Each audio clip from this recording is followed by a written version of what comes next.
Your plans? Today it's dinner with the parents at your spot. We gotta come back here. Now, their spot.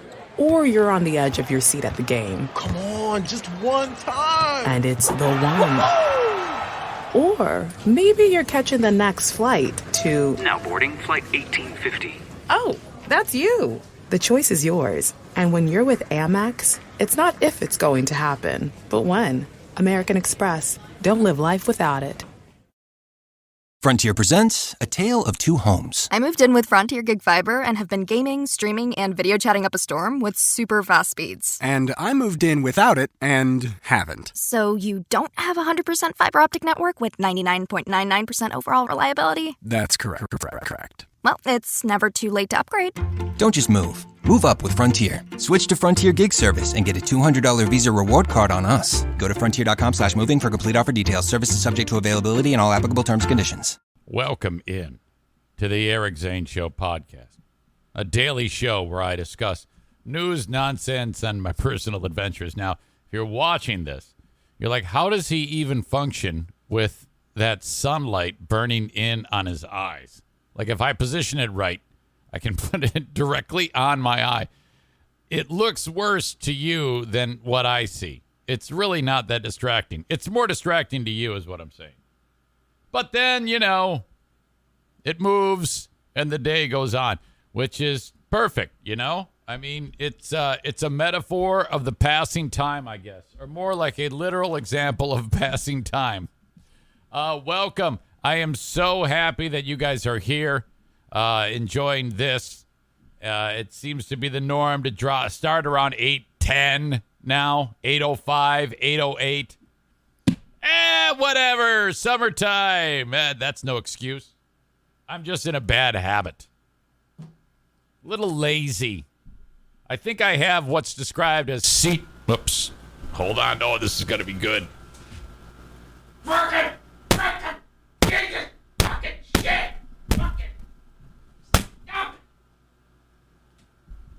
Check. I still think it's fucked up. Check. Test. All right. This is how the day is going to be today, I guess.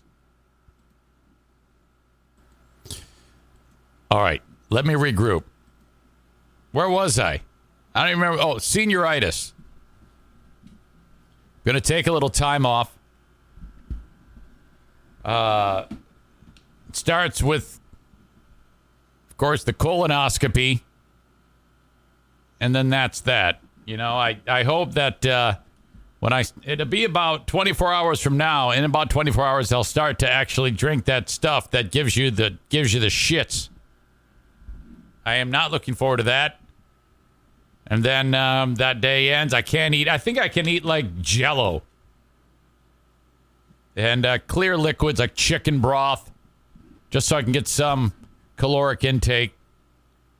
So it isn't so ridiculously uncomfortable from not only going to the bathroom all the damn time, but hunger. Get the procedure, and then that's that. Allison suggested I take these pills as opposed to the solution. And two reasons why that's not possible. First of all, the pills are not covered. There's like a $60 copay, and I'm too damn cheap. The stuff you mix doesn't cost me anything. So that's, I am a cheap bastard. And then the other reason is because there's a pretty good chance that I'll be drinking that solution on this show, which I understand is awful. So that's good for the show, I guess, in a way. And I've always been about, hey, this is my life. Let's explore it together. And that's pretty much what I've done forever. I go, it's better for the show. Typically, I'm the one who decides what's better for the show. There have been times in the past when audience members take it upon themselves to tell me what's better for the show, but I got this. That's not Allison. That's just me, still pissed off about something else. Dear Meathead happens a little bit later on. In fact, in 48 minutes, my world-famous father for another edition of Dear Meathead brought to you by JM. I'm sorry, that changed. Brought to you by Baldwin Ace Hardware. And the question of the day is brought to you by JM Synthetics. We were like, wait, what happened? It's like, well, I know. But Baldwin said, I want that, and I'm going to pay for it. And I said, okay, well, all right, I'll make Jason the question of the day. He'll still get a sponsorship title, but if you're going to pay top dollar, I got to do it. I mean, it's all about money. So thank you, Jason, for being there. And I'm always creating new sponsorships all the time. You can be the official supporter, the sponsor of the Eric Zane Show coffee mug collection if you want. The Eric Zane Show cell phone. You can sponsor my glasses, for God's sake. Everything gets Mother Mary. This statue of Mother Mary, the mother of Jesus Christ, could be wearing a T-shirt that says JM Synthetics. You got to pay for it, though. We would actually handcraft a T-shirt to put on the Virgin Mary, and I'm pretty sure that is some type of blasphemy, but, I mean, that's pretty much par for the course around here. Some type of sacrilegious type of effort. I think it's bad enough that she's already wearing the frickin' earmuffs, but that's, that was sent to me by that troublemaker Maureen. I don't know what the fuck I'm talking about. You can tell I'm like, I'm just ready for a bit of time off. So Friday, that's the procedure. And then, I'm not back until, I believe, the 11th of July. Yep. Monday, July 11th. Okay, we're in a bit of a bad spot here. And here's what's up. At this house, like on Tuesday night, it's bedtime. The one thing you have to do, in addition to brush your teeth and whatever, is let the dogs out. And so that happens every single night. And the last thing you do, as late as possible, is let the dogs out. Because, you don't want them to be uncomfortable in the middle of the night, and you don't want an accident. Now, once in a while, it's okay for the dogs to have an accident. I mean, it happens. There's not a lot you can do about that. But it's starting to get to a point where the regularity is convincing me that they are like, oh, boy, thank God I can always just go in the other room and take a dump when I feel like it. And yesterday I described to you how the NFK, he discovered the crap and he had to pick it up, which is never a good thing because his hands don't work like yours and mine. As he picks up the poo-poo, a dog ate her to poo-poo. The key is getting up early enough to get it picked up before he discovers it. I don't like him discovering it. I'm embarrassed by that. I don't like him knowing that the dogs are taking a shit because, first of all, that's a little bit dramatic, and he loves the dramatics. I don't know if there's anyone in your life who he's like, he's got to be involved in the problem discovering and the problem solving. It's like, no, you don't need to be involved in anything. All you need to do is worry about a shower at an appropriate time, and watching TV. That's all you have to worry about. Don't get involved in anything else. Now, where we are at upstairs, he's on the main level. It's bad when I open up the door to our bedroom, and way up there at the top of the steps, I'm like, uh-oh.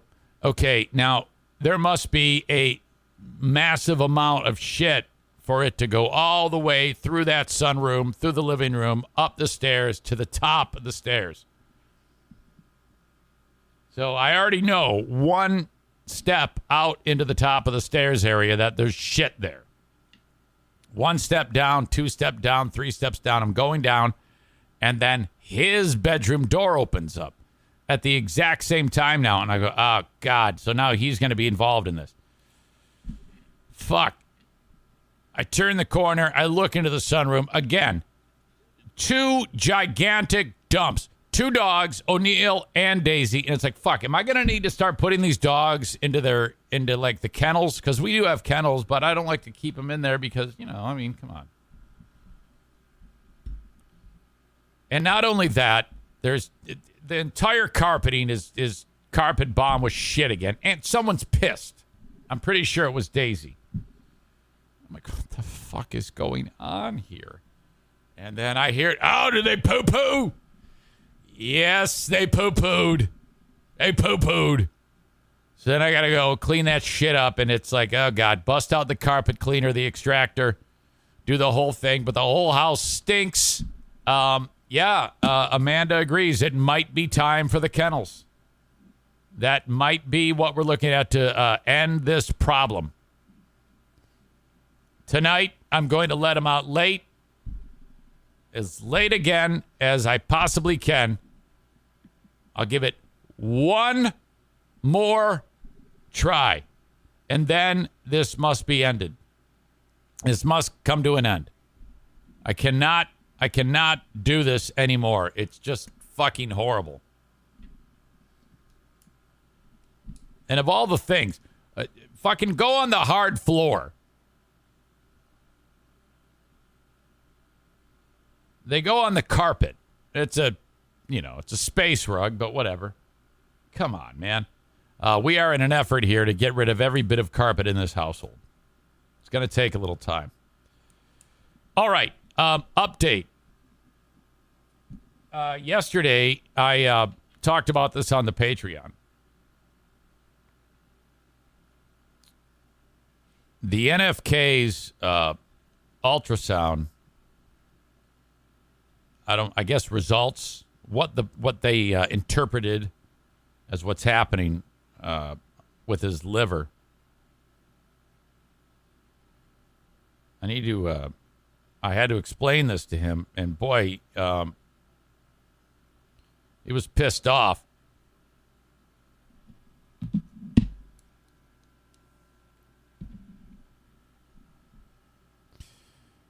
Surface nodularity, which tells me there's bumps on his liver. Nodules, I guess. Surface nodularity, raising the possibility of hepatocellular disease, which could be one of several things. It's abnormal on his liver. That could be liver cancer. We don't know. They just see that there's something that doesn't look right. And raising the possibility of hepatocellular disease and early cirrhosis. So the good news is, if there is something going on there, it's detected early, which is excellent. So I explained that to him. And now I didn't even know what hepatocellular disease, what that all entails. It was Tyler, who has a little bit of medical background in this Patreon podcast, who was indicating that it could be one of several things. They would have to biopsy it to determine. And then the possibility of early stage cirrhosis, which goes hand in hand with alcohol consumption. As far as I know, I am obviously not a doctor. All he heard was cirrhosis. Now, nothing is definitive here. This is not a diagnosis. And he goes, cirrhosis. I go, yeah. It has to do with drinking. I go, yeah. He goes, well, all I have is a few a day. I'm not stopping that. I'm not doing that. And so he's already, dug his heels in. And I go, yeah, I don't know.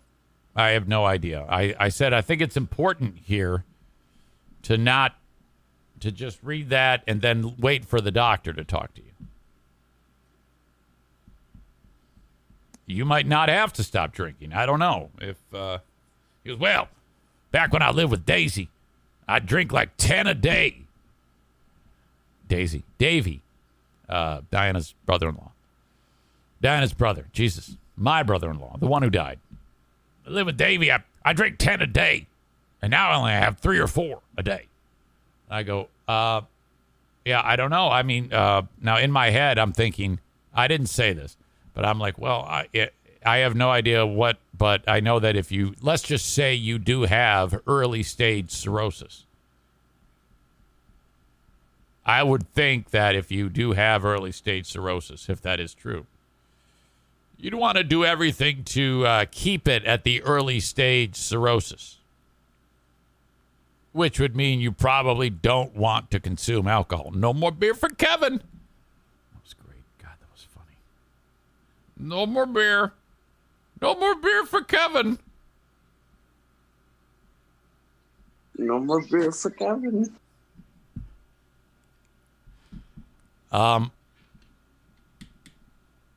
So he was indignant, and he's doing the hand gestures. He's getting pissed off. Oh, I used to drink 10 beers, and now I only drink 3 or 4 beers. So that's not it. I'm not doing that.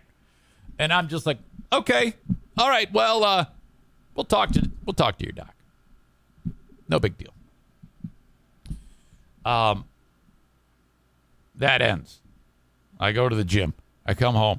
And I had said to him, I go, hey, I don't know, maybe I go, if it, because when he had his neck surgery, he was on those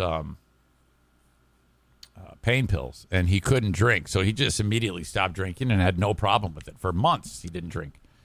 And as soon as he was off the pain pills, he started to have his nightly 3 or 4 every night. So I don't think that, I think he can quit very easily. I don't think he has like the makeup of like someone like me, white knuckling it once I stop something like alcohol. He can very easily stop, but he loves to drink. And I go, well, if it's that easy, why don't you, if you're just drinking because you like to have a beer, I mean, I do too, why don't you just drink some NA beers? And he goes, no. And he's like steadfast. He would not even consider that. I go to the gym. I come back. I sit down, and I'm talking to Diane, and she goes, he's drinking NA beer. I go, he is, really? So I think he's having something go on in his brain. Tyler says 10 beers a day will catch up with you at some point, man. LOL. Yeah, I think so. Kyle says Bush NA and Bud Zero are great. Except it's just as easy to drink 10 a night. Yeah, and then all you do is pee. Whatever. Bud Zero is not great, though. Bush NA has a lot more flavor than Bud Zero. Bud Zero is garbage. I've tried it. I hate it. There is no beer flavor whatsoever. Bud Zero makes Bush NA look like a high-end craft beer. Brian in New Jersey, who is a bit under the weather, we talked about that. He's going through some issues right now. More on that down the road. Brian says he doesn't want to admit that is the problem, so he will do it his own way and say it was his idea. Well, whatever. Arc Flash 480, who I again forget who that is, says Heineken makes an NA if you want flavor. I have had that one, and it's fucking sweet. You're right. There is a lot of flavor to it. Out of all of them, I would say that is the best. But again, I'm too cheap. I'll just buy Bush NA.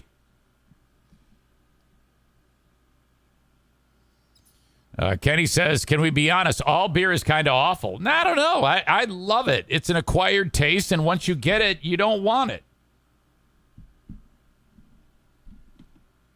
I love the taste of beer. There is nothing more satisfying to me than to be up north and sitting by the fire, or standing by the fire, picking up sticks in my case, and with a Bush NA or any. If I wish Okay, if I wasn't an alcoholic, I would just be getting sloshed. Oh, my God. So that's what's up. I reached out to his doc, and I said, what's going on here? Let me know, please. I see the results of his test. Please, what are the next steps? I'm sure, I would guess, there's going to be a biopsy in his future. Dear Meathead, 33 minutes away with my dad. I had one question as of this morning. One. And still one.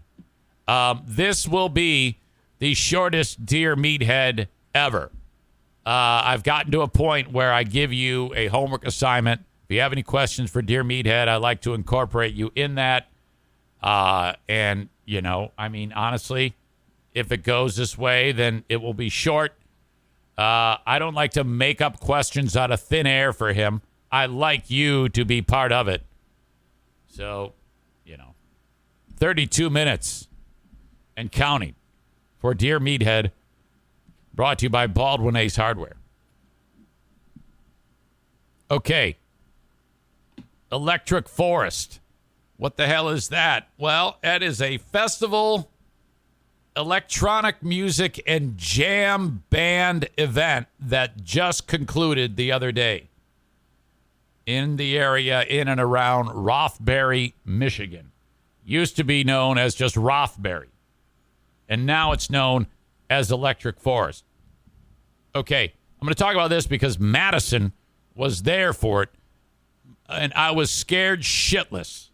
I'm going to get to that in just a second for the people that are enjoying the show on Twitch, twitch.tv/Eric Zane Live. But for the folks on Facebook, Twitter, YouTube, I got to cut you loose. You cannot be part of this. If you want that, you have to go to my Twitch stream, twitch.tv/Eric Zane Live.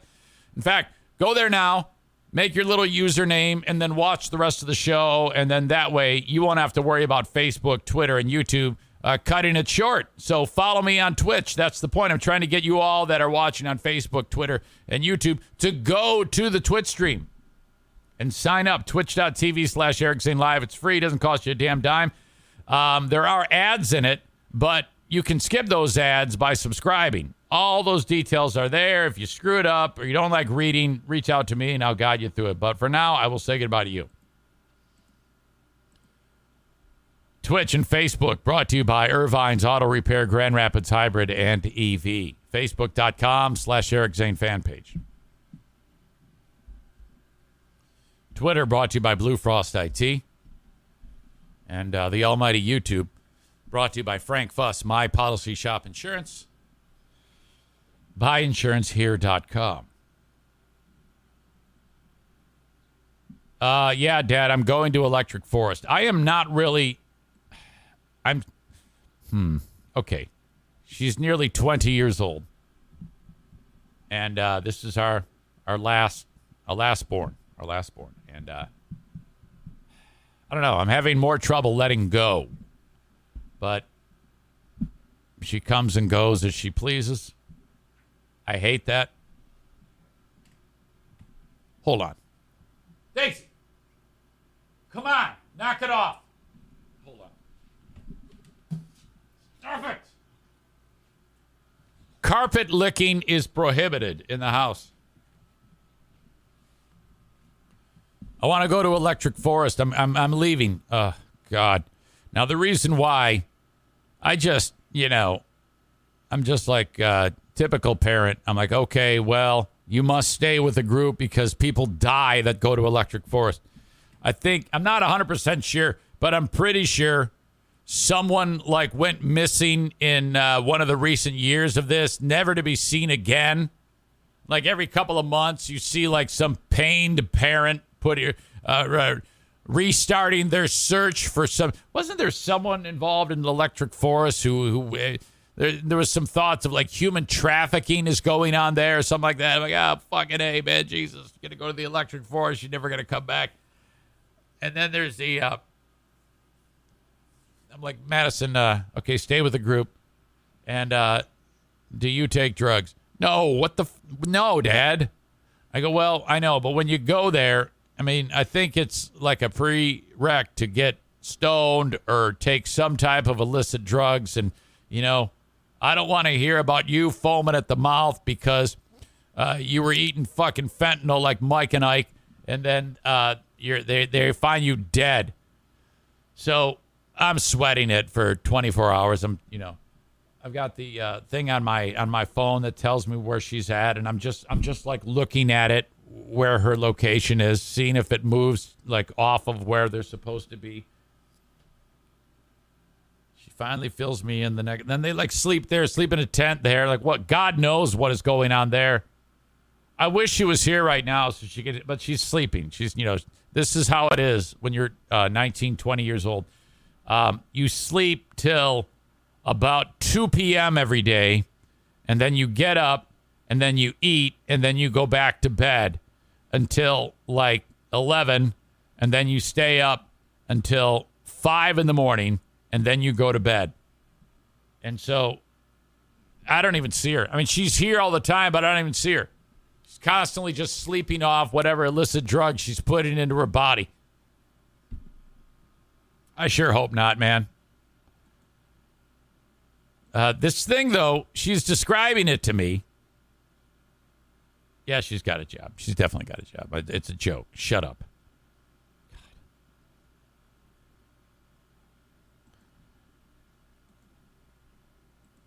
This is Electric Forest. I must say, it looks really fucking cool. If you're going to be abducted, you want to be abducted at a place that has shit like this.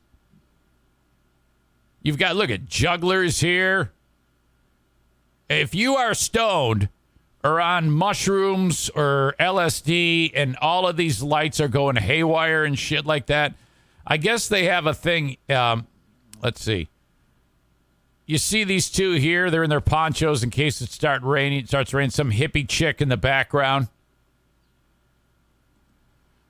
Madison was describing this to me. Addison here and Amanda are looking inside a fairy house in Sherwood Forest during the third day of Electric Forest Music Festival.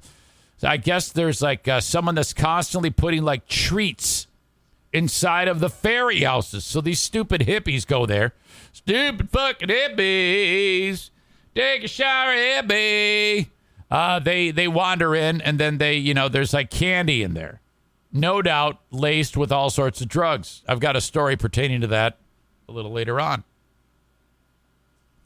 Jasmine here shows off her ring after her boyfriend, Connor Brinkman, both of Bolingbrook, Illinois, proposed to her in Reincarnation Village. So the ring, no doubt, is made from dried jizz paste and moss. So these degenerates who probably make about $15 a year between them are now getting married. Look at this. This person's happy as hell to use a phone, and I don't know who the hell Javier here is talking to. But it looks cool.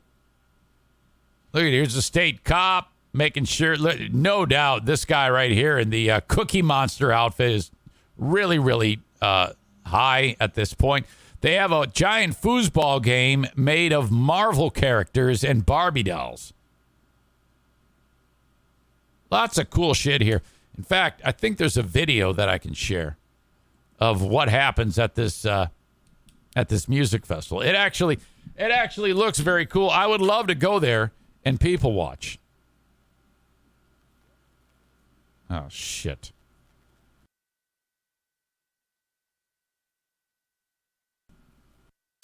Even if it doesn't look like forward. PNC Bank. See how we can make a difference for you.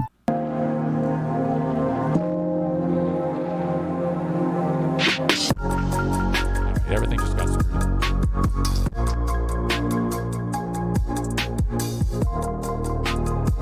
Okay, so here we are. Okay, now if I am on mushrooms or LSD, that is going to be fantastic. Now, I've never done those, ever. But I'm guessing that if you do, it's incredible.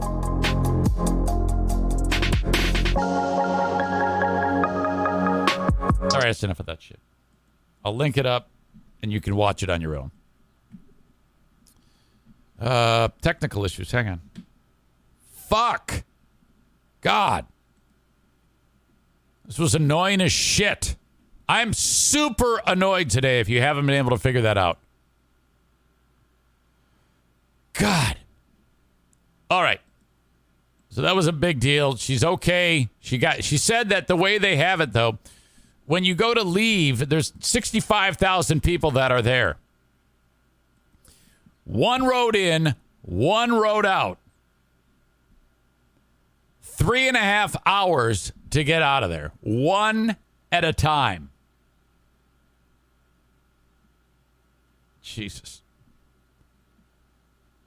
I don't know. I can't stand crowds. If I could fly in, see these idiots, and then leave, I'd be happy. All right, let's get into Trump.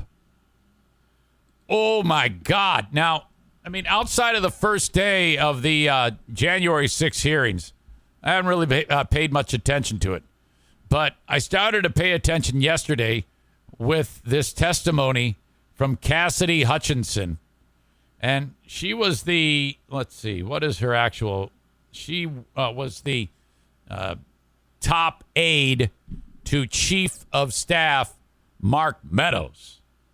Now, she saw a lot of things that were not so good from January 6th, and she heard things that happened that were not so good. Is she telling the truth? Of course she's telling the truth.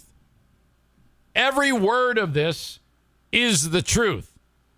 Trump is a lunatic and behaved like one on January 6th. Will any of this lead to anything? Probably not. Other than affirming and confirming to people who already knew that Trump's a piece of shit, what they already felt. And for people who don't agree with that, who don't believe that, they're just saying, well, she's lying. She's lying. And I don't think she is. I would understand if someone who loves Trump would think that, but I don't think she is. It's just my opinion. This is from the testimony. It's absolutely riveting and fantastic. There's Liz Cheney. She's a Republican, but all the Trump people hate her. They call her a rhino, a Republican in name only. Of course, the world now knows that the people who attacked the Capitol on January 6th had many different types of weapons. When a president speaks, the Secret Service typically requires those attending to pass through metal detectors, known as magnetometers, or MAGs for short. The Select Committee has learned that people who willingly entered the enclosed area for President Trump's speech were screened so they could attend the rally at the Ellipse.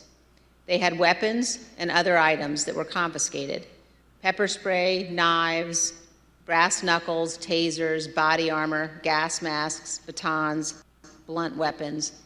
And those were just from the people who chose to go through the security for the president's event on the Ellipse, not the several thousand members of the crowd who refused to go through the MAGs and watched from the lawn near the Washington Monument.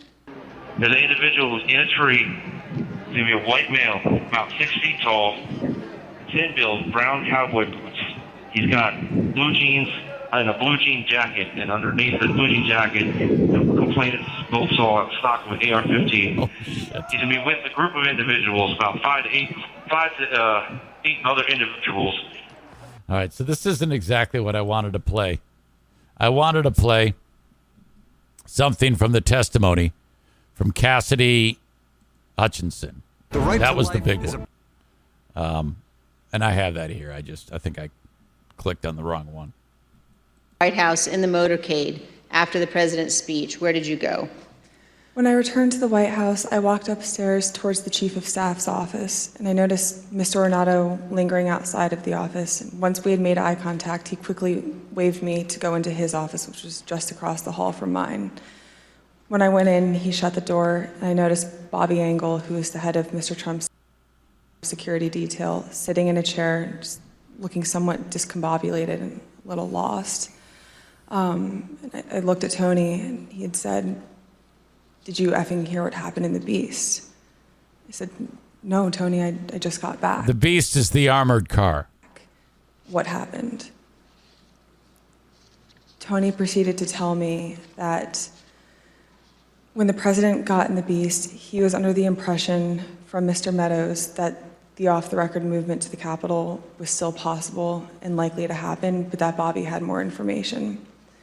So once the president had gotten into the vehicle with Bobby, he thought that they were going up to the Capitol, and when Bobby had relayed to him, "We don't have the assets to do it, it's not secure, we're going back to the West Wing," the president had a very angry response to that. Tony described him as being irate. The president said something to the effect of, "I'm the effing president, take me up to the Capitol now." I just said the same thing. I said, fuck that, I want to go with my people. Fuck you, get me there. To which Bobby responded, "Sir, we have to go back to the West Wing." The president reached up towards the front of the vehicle to grab at the steering wheel. Mr. Engel grabbed his arm, said, "Sir, you need to take your hand off the steering wheel. We're going back to the West Wing. We're not going to the Capitol." Mr. Trump then used his free hand to lunge towards Bobby Engel. And when Mr. Ornato had recounted this story to me, he had motioned towards his clavicles. Oh, he went for the throat. And was Mr. Engel in the room as Mr. Ornato told you this story? He was. Did Mr. Engel correct or disagree with any part of the story from Mr. Ornato? Mr. Engel did not correct or disagree with any part of the story.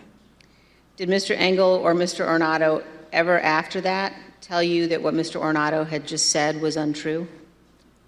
Neither Mr. Ornato nor Mr. Engel told me ever that it was untrue. Okay, so they need to get those two in. Engel and Ornato.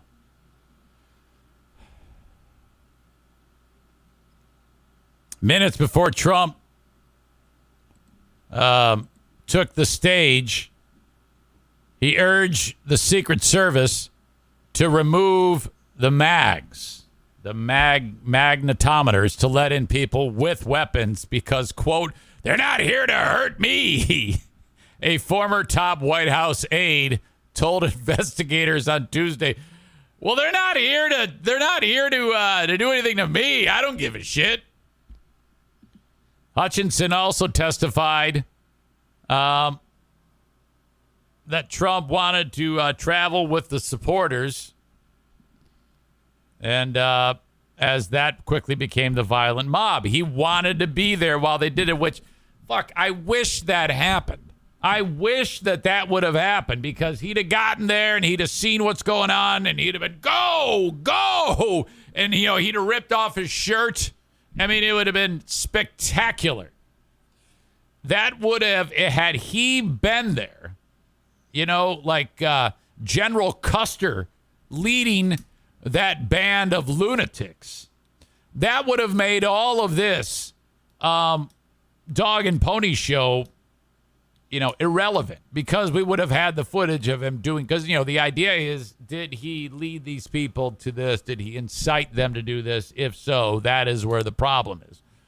That would have made this a lot easier. I kind of wish that the Secret Service guy had said, "All right, Mr. President, let's go fuck him up. Let's go join your people here." She also recalled hearing from security officials, Tony Ornato, that when Trump was informed he would be returning to the White House, we already talked about that. Physically restrained. While Trump allies accuse her of presenting hearsay. And to be fair, this could easily just be described as hearsay. As much as I can't stand Trump and I can't stand the people that marched on the Capitol and tried to overthrow the government, this could very easily just be described as hearsay, which is pointless. And Trump denied some of the allegations outright. Hutchinson provided granular recollections of her interactions under oath.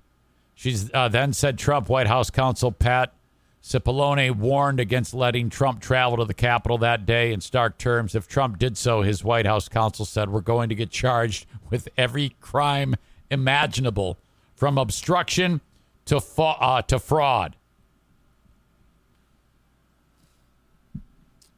Here's a little more, I think. There might be an ad here. And now this doesn't want to play. Well, that doesn't make me happy. Okay. Here it is.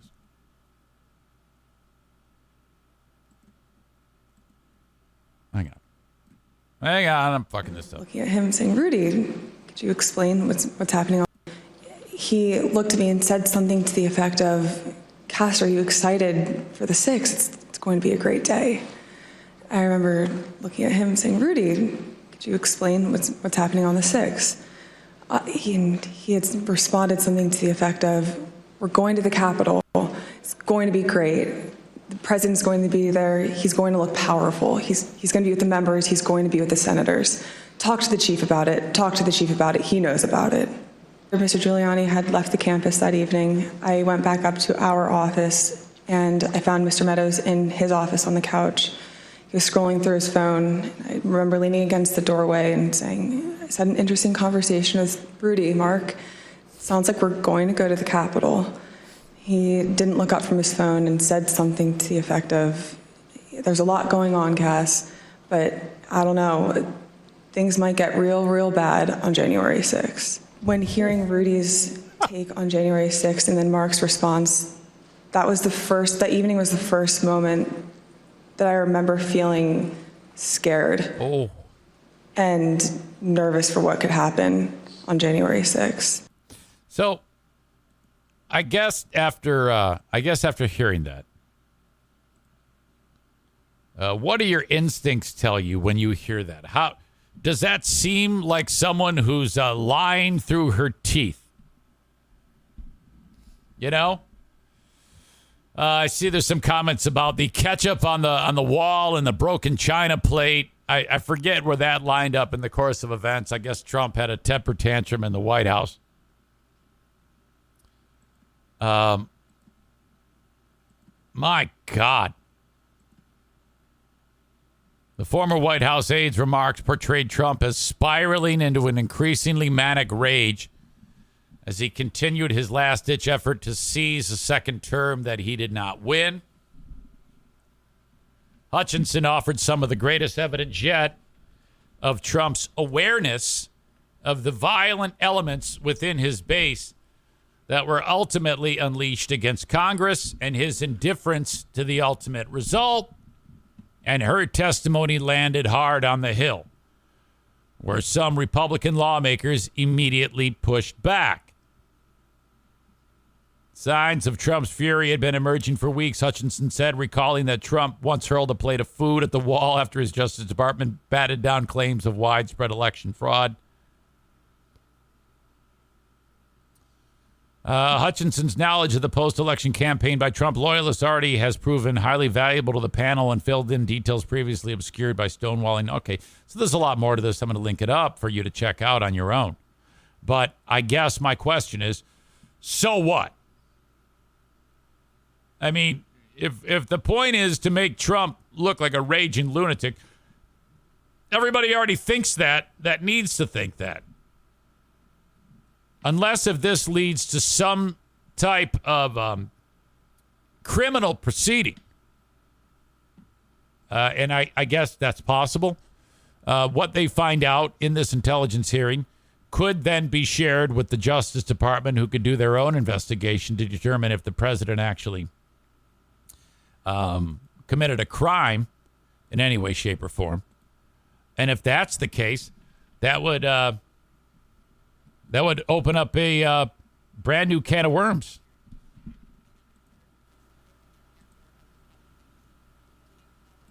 Administration, Justice Department officials, Trump campaign officials, several members of President Trump's White House staff, a prominent conservative judge, and several others. Today's witness, Ms. Cassidy Hutchinson, is another Republican and another former member of President Trump's White House staff.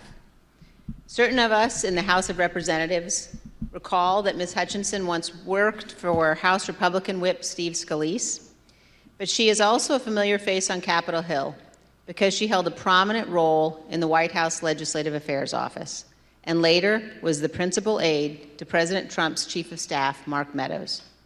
Ms. Hutchinson has spent considerable time up here on Capitol Hill representing the Trump administration, and we welcome her back. Up until now, our hearings have each been organized to address specific elements of President Trump's plan to overturn the 2020 election.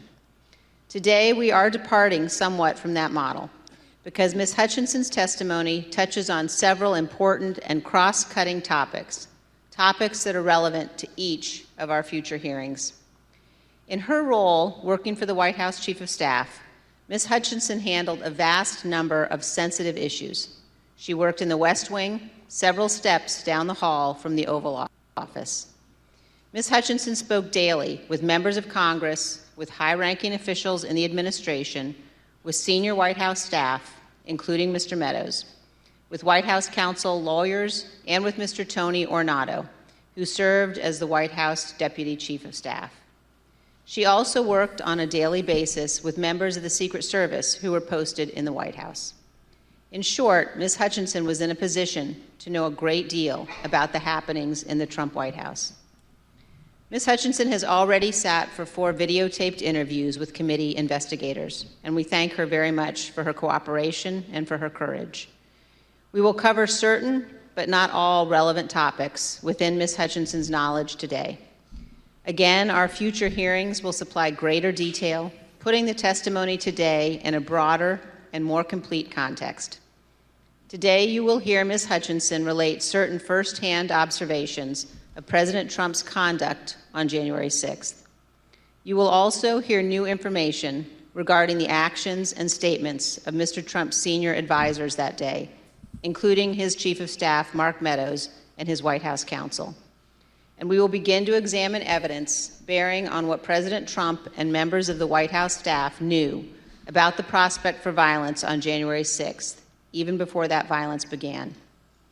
To best communicate the information the committee has gathered, we will follow the practice of our recent hearings, playing videotape testimony from Ms. Hutchinson and others, and also posing questions to Ms. Hutchinson live. Mr. Chairman, I yield back. Okay. So I kind of played it in backwards order. That was the start of the whole thing. But the idea, the picture that they are painting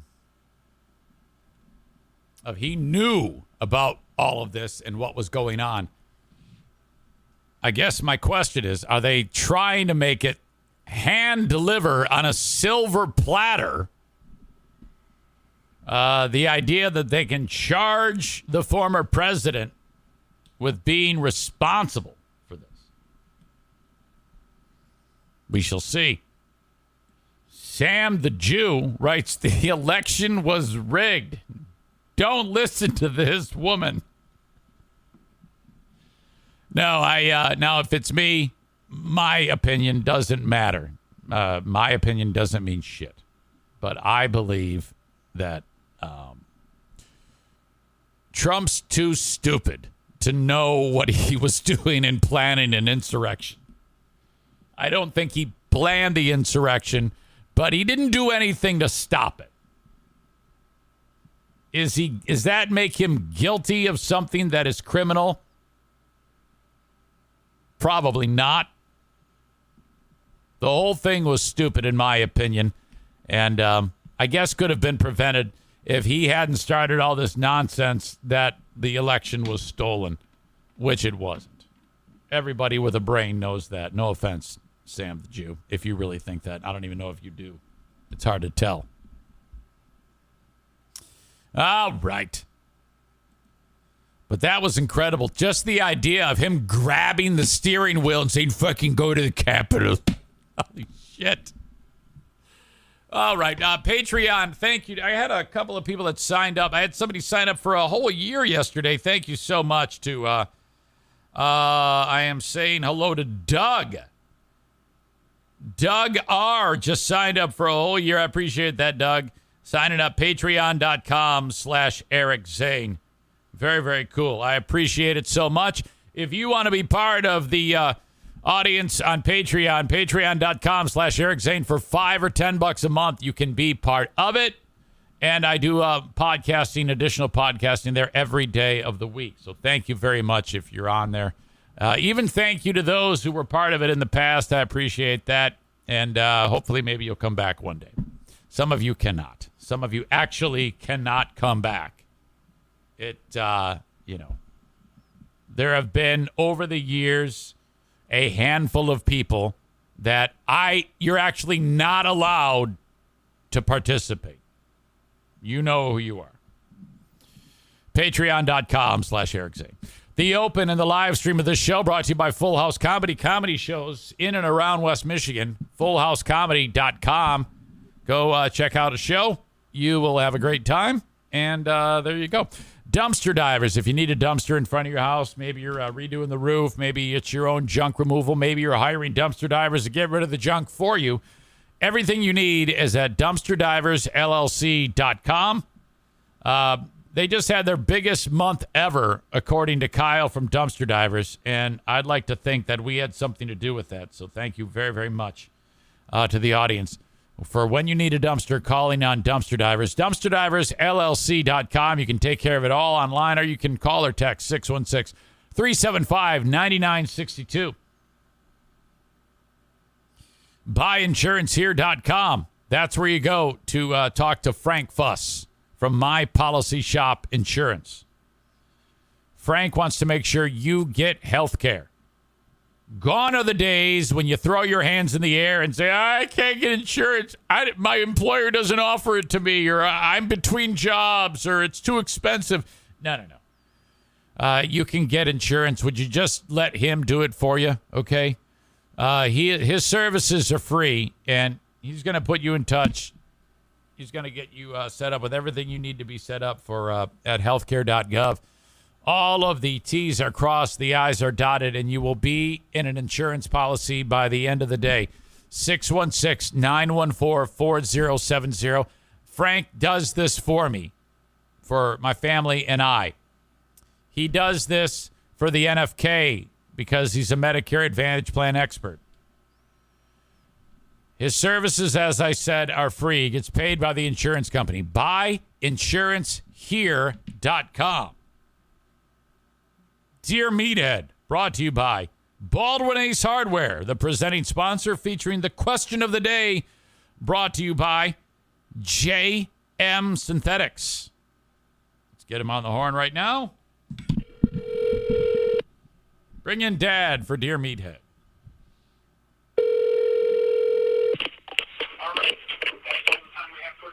Good morning, son. Good morning, Dad. How are you? I'm well. How about everybody in your family? Oh, we're doing awesome. How about over there? Great. I actually just got up. Oh, yeah? Yeah. Sleeping in a little today, maybe? I don't know. I was up like a light. Okay. That's great. I'm glad that you are well rested. Yes. Am I going to see you soon? Yes. Well, I hope so. Are we going up north? Are we going up north?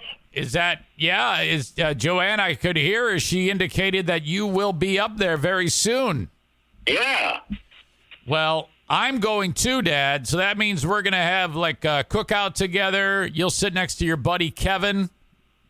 But you always do that, don't you? Every year? We go up. Oh, we go up all the time. You know. Yeah. No, that's great. I'm looking forward to that. Maybe you and I can pick up some sticks together. Yeah. All right. So that'll be good. Joanne, when are you guys going to get there? Like Friday or something? No, they're not going until Saturday because Chloe has to work.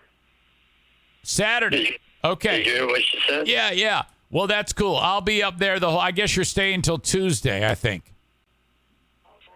Yes, That's good. Okay. That's good. Until Tuesday, too. All right. Yeah, we'll be there too. It's going to be awesome. I cannot wait. Under the stars, great temperatures, maybe go to the lake or something like that. Yeah. Are you going to do your special cooking like you always do? For you, yes.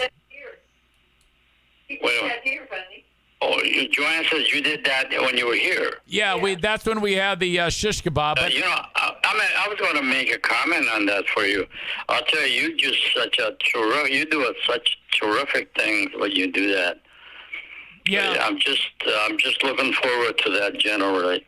Oh yeah. Well, I am an expert chef. Okay. I know you are, but you worked so hard the other day. Oh, it was nothing. It's all the prep work. It was all good. I was so glad to spend the time with you guys. You put a lot of love in there, son. So I just heard the good news that Norman's going to be staying with you at Mike's. What? What did you say? I'm kidding. You said you were kidding? Yeah, I was just kidding. No, I hope so. I don't want him to feel bad. I probably should. I hope he will come. Yeah, I hope he's there. Yeah. I'm just kidding, Norman. I'm just kidding. Okay. No. Wow. Dad. That's an eye opener. Yeah, Dad. Rob writes this. He writes, "Meathead, the 4th of July is coming up. Do you have any fireworks safety tips or stories for us?" Well, quite unfortunately, I really don't like fireworks. No, I used to, but I really don't like it. The reason I don't like it is because some people are using it in this area that is quite aggravating and quite dangerous for me. Like, for instance, I found huge pieces of black charred things on my roof. Oh, so somebody would, it would come, it would land. I'm not going to mention names and all that just in case. Well, no. Okay. So, and then the fear is it's going to catch your roof on fire. It can do a lot of damage. And then my yard is so messed up. I pick up all of the crap. And of course, this is a large area. You know how big this lot is. And the neighbor across from me, they do bombarding. Yep. You might as well just say their name. No, I don't really know their name. Oh, okay. They're their neighbors. So the neighbor across the street from you is a real jackass, is what you're saying. He is not. He is not. Oh, okay. I don't really know him. I spoke his. There's a woman over there, real nice lady, I guess. I had a nice conversation with her a couple of days ago. But yeah. They just they bombard. My neighbor next door to me, Ron. Oh, this poor guy really gets it. They really nailed him bad. All right, I'm just taking some notes. Your neighbor bombards you.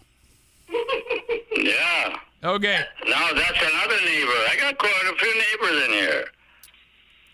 Of course. Pretty much sticking to their own rules. Yeah. But, there's a couple of them really messed up. All right.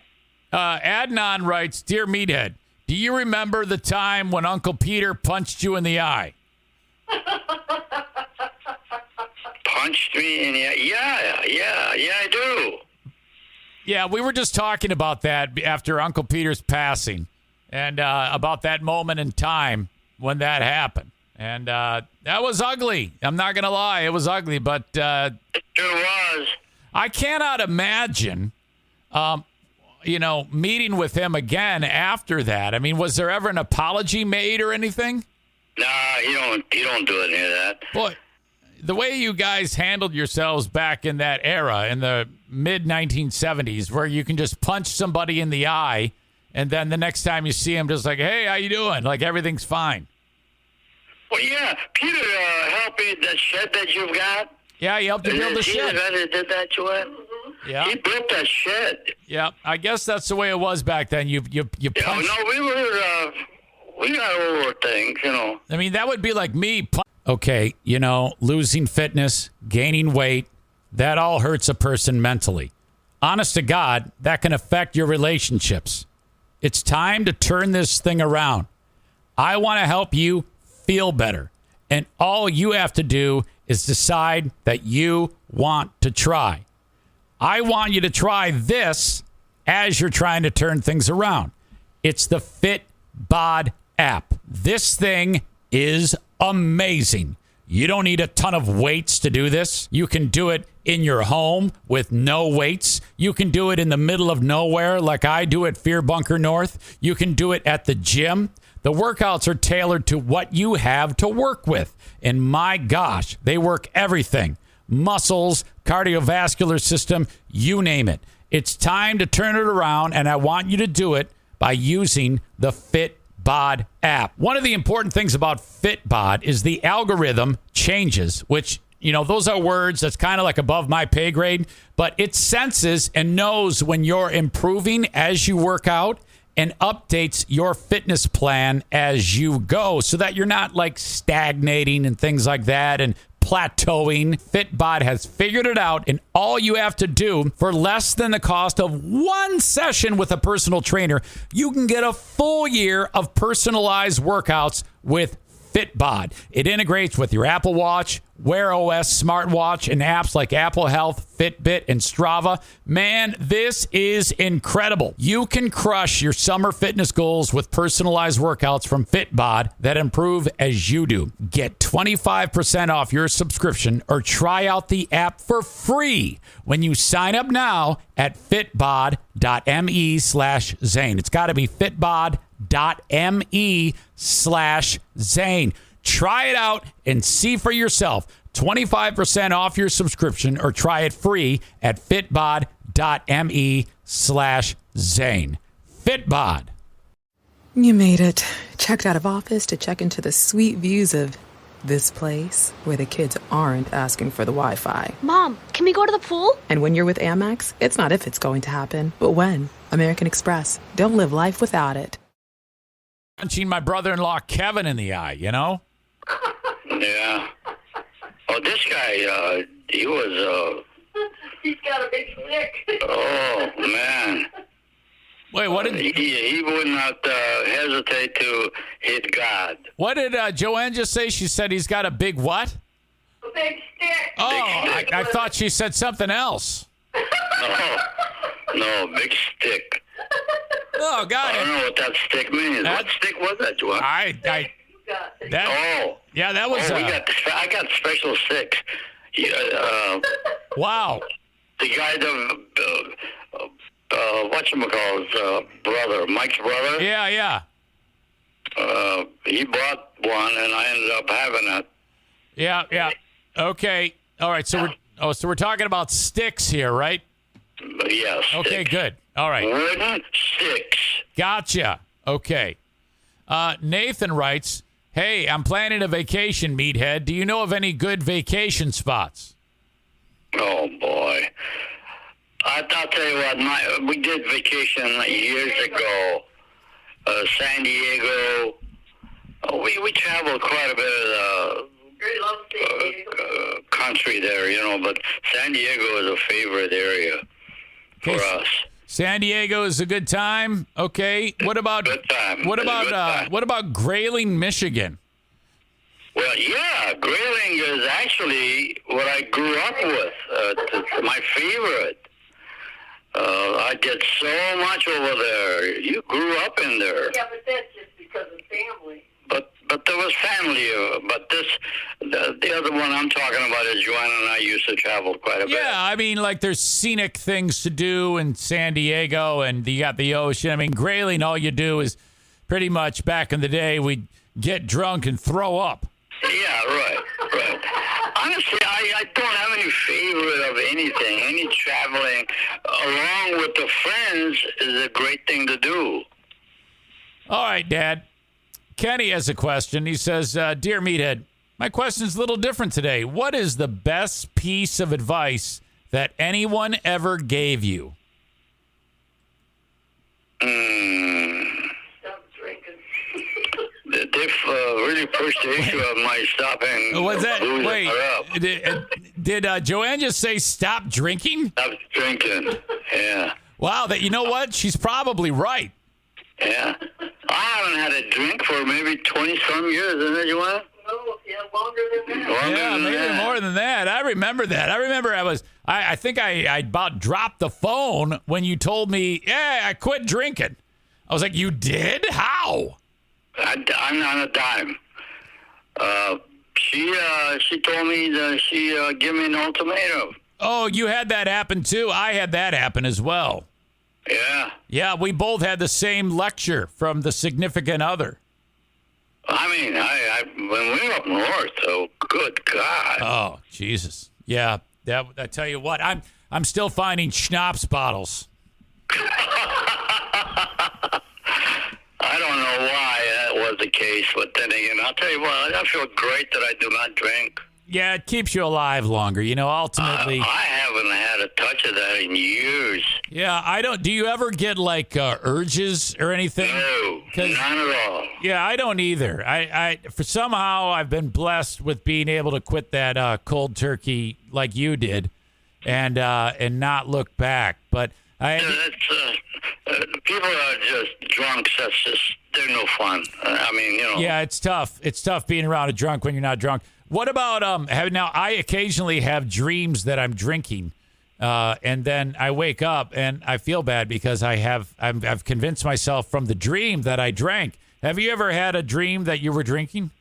No, I don't even have a thought of it. Oh, I do all the damn time. It's horrible. I didn't know you had this kind of problems. You mean about drinking too much? Yeah. Oh yeah. That's I was 20. I was 25 years old when I gave it up.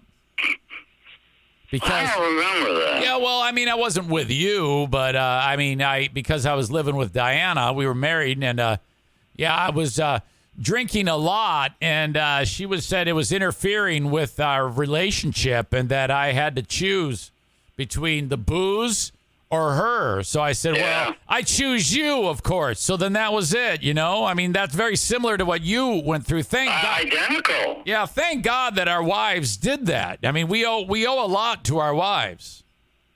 You know, her and I occasionally, when we were married in those days, I'd come home from work and all that. We'd sit on a porch and have a couple of drinks, and that was the end of it. Then as it went, it got magnified, you know? Yeah, you know, and then you and I are very similar brain makeup. We kind of let it consume us. And, you know, honestly, had we not had that type of interference from our wives, there's a pretty good chance we could both be dead. I'd be dead. You know? But that was just too much. So that's another reason why we owe a lot to our wives. Yes. I'm so grateful to that. All right, Dad. Let me see here. Brian has kind of a serious question. He writes, my family and I have been through a lot this past year, including my dad passing away and my aunt. Wait. Start from the beginning. What happened? Brian's said that he's been through a lot this past year. And like his father had passed away. And then I'm sorry to hear that. He had some other family members pass away. And then he says, and now, Meathead, and he's a young man too, this Brian, he says, now I'm battling cancer. Are there any... He is battling cancer? Correct. And he said, are there any words of encouragement you can send my way? Signed, Brian in New Jersey. Brian, I'm so sorry to hear the bad news, really. But, you know, there's an old theory that I somehow or other, ever since I found God, I heard God gives you enough that you can handle it. Now, you just have to be strong enough to realize that you've got a situation that very possibly can be controlled, But the only thing is that you got to stick to the laws and rules of your medical advices. All right, yeah, it sounds like that the doctor's a lawyer. Well, I don't know, but that's reality. All right, so what you're saying is have faith, say some prayers, and do what the doctor tells you. Absolutely, 100%. The laws, don't say, well, let's do a little bit of this. It's no, it's going to be all right. I'm only doing it once in a blue moon. No, just quit it and be 100%. The rules of medicine is what you have to follow through. And unfortunately, it's the most dreadful disease that I've heard of.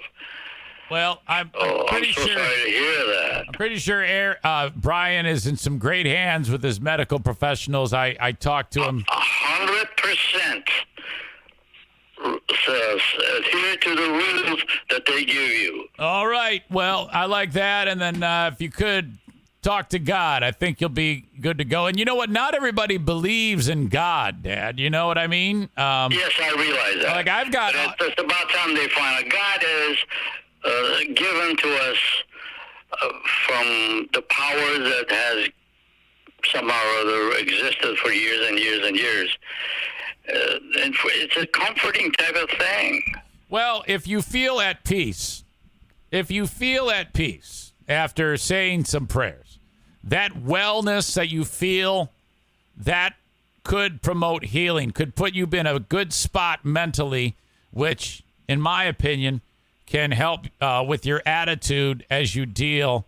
And, you know, a positive attitude is very, very important when it comes to convalescing and recovering. So I think that it's worth a shot, for God's sake. It's 100% worth a shot. All right. Aram writes this. Hello, sir. I was just thinking of him this morning. Well, listen to this. He writes, a guy recently stopped taking personal phone calls from his friends while at work in order to focus on his job more. So Aram is talking about he's at work, and then people would call this guy and interrupt him. And then Aram writes, now his friends won't talk to him after work. He thinks it might be because their feelings are hurt. Are you following me as to what's going on here? I'll tell you something. Place of work is place of work. People should realize that the man's got a job, and he cannot be disrupted. Yeah, and don't take it personal. Don't take it personal.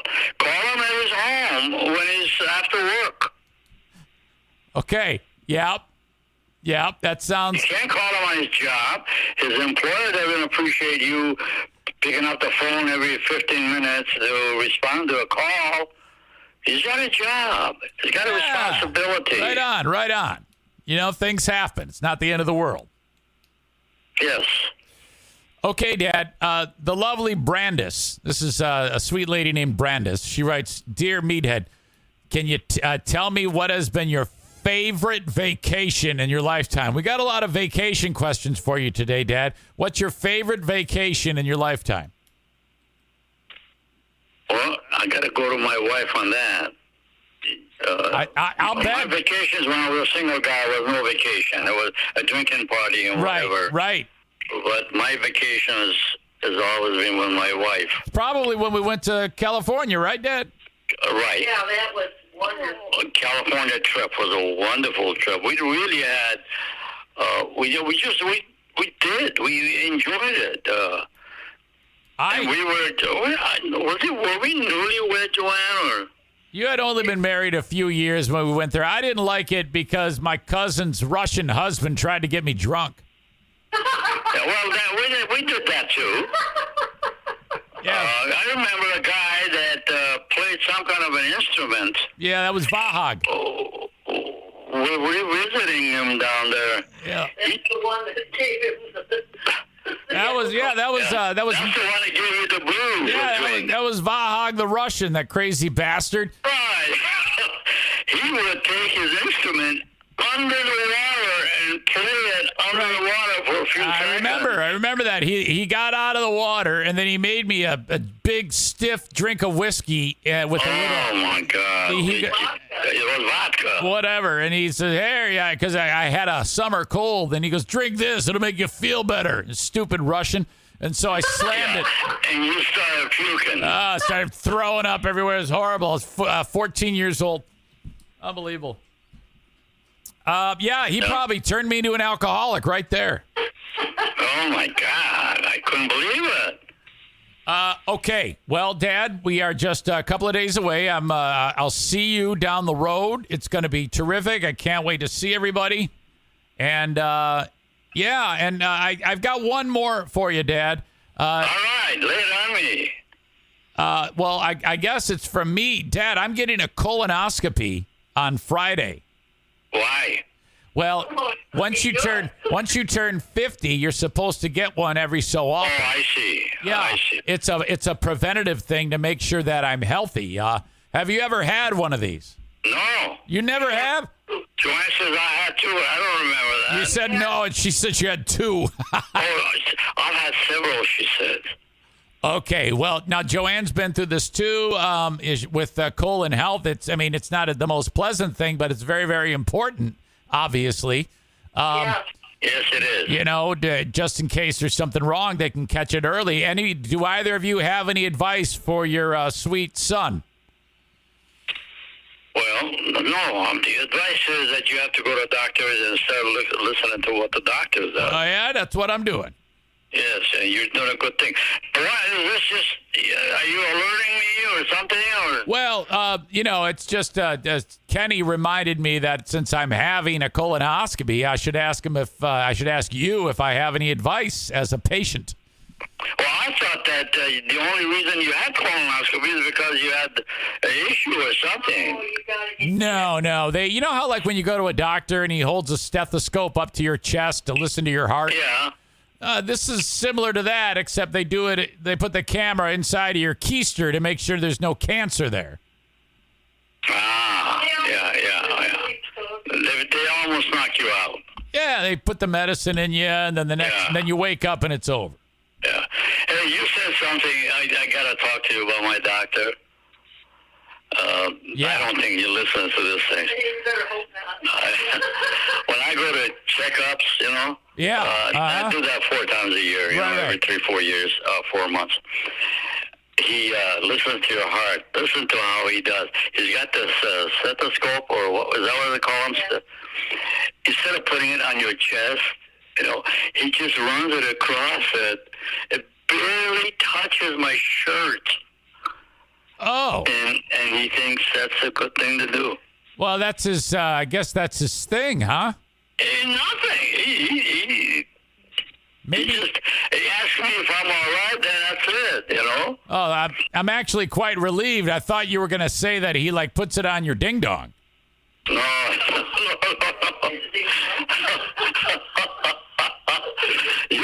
You got quite the lyrics. Oh, boy. All right. Okay. Well, you guys are the best. Have a great day, and I'll see you soon. All right. Looking forward to seeing you, honey. Okay, honey. All right. Love you guys. And your beautiful wife and your... What's the relationship of you and your... brother-in-law. Brother-in-law. Yeah, remember, be careful. I remembered what we were laughing at. Okay, that's an inside joke, right? Yes. Okay, yeah. I will tell her that. And remember, look out. Your neighbor bombards you. Be careful. Oh, yeah. I will. Okay, stick to the laws and the rules. All right. Okay, I love you guys. God bless. God bless. Bye-bye. Bye now. All right. Thank you for the questions. Kenny, Brandis, Brian, Adnan, Aram, Nathan, and Rob V. The story about the fireworks, it's seriously one of the greatest things that's ever happened. And I wasn't even there for it. But it was my dad, charity scam, Mike. This is before my father quit drinking. They had M80s, like legit M80s. The kind that when they blow up in the neighborhood, it's like from half a mile away and it sounds like a missile strike. Kids on the beach playing in the sand. He lit it, and the throwing motion was supposed to be like out to another direction. But for some reason, he threw it like this, where it goes directly in front of a group of kids. And then the quote was, "Watch out, children." It blows up. That was nice of you, Kenny, to give Joe Stinkpot a subscription. The sand, it's like the fucking beaches of Normandy. It's the sand is like sandblasting their skin. Horrible. The moms and dads immediately come running down the hill to this beach area in this inland lake known as Fife Lake along US 131 in, I believe, Manistee County. This is between like Cadillac and Kalkaska. Oh, these fucking moms and dads coming down looking to kick some ass. Charity Scam Mike and my dad are back to back with their dukes up, getting ready because they're about to get fucking killed. And somehow they managed to talk their way out of it. I still don't know to this day how they did. Part of me wants to bring Charity Scam Mike in here right now to get a little bit more about that. I've done this before, but it's an incredible, incredible story.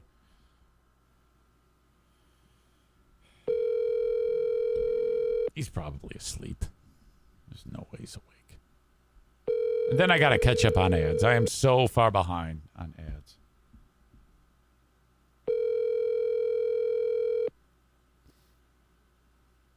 Jesse says, my dad did that to me once. He threw an M80 under the picnic table I was sitting at.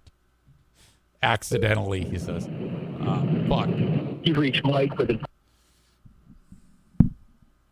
Incredible story. He tells it better. Mike's a great storyteller. I wish I'd been there for that one. All right.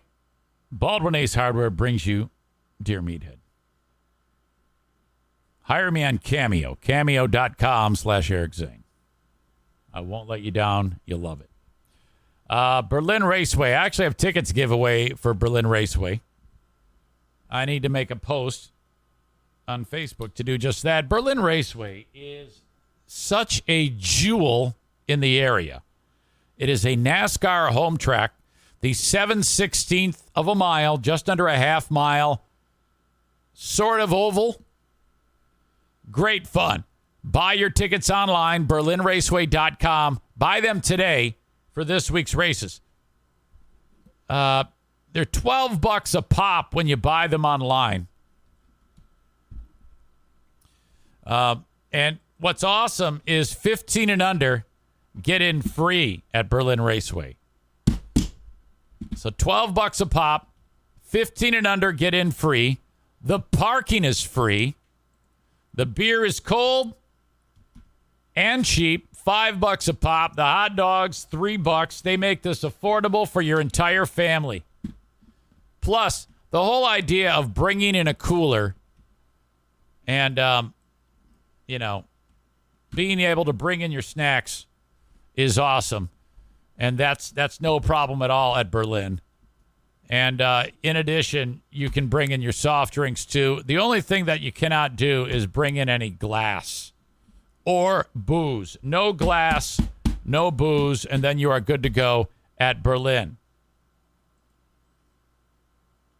July 2nd, tickets are $12. 4th of July weekend. Seniors, military, former military, veterans, all free. How about that? And fireworks after the event. If you can't get behind something like that, I don't know what else you can get behind. I mean, seriously. Look at that. You're going to see the super late models, the Sportsman, the 4 cylinders are awesome. Limited late models. Just an awesome time at Berlin Raceway. You cannot go wrong with what they are doing there. Check it out. BerlinRaceway.com. Thank you so much for being a sponsor on the show. My mortgage guy is the Mario Flores Lakeshore team of Van Dyke Mortgage. If you need a mortgage, reach out to Mario. 231-332-6505. Doesn't matter where you are in the U.S., with the exception of South Carolina, Maine, Alaska, and Hawaii. They're awesome. Van Dyke Mortgage, 231-332-6505.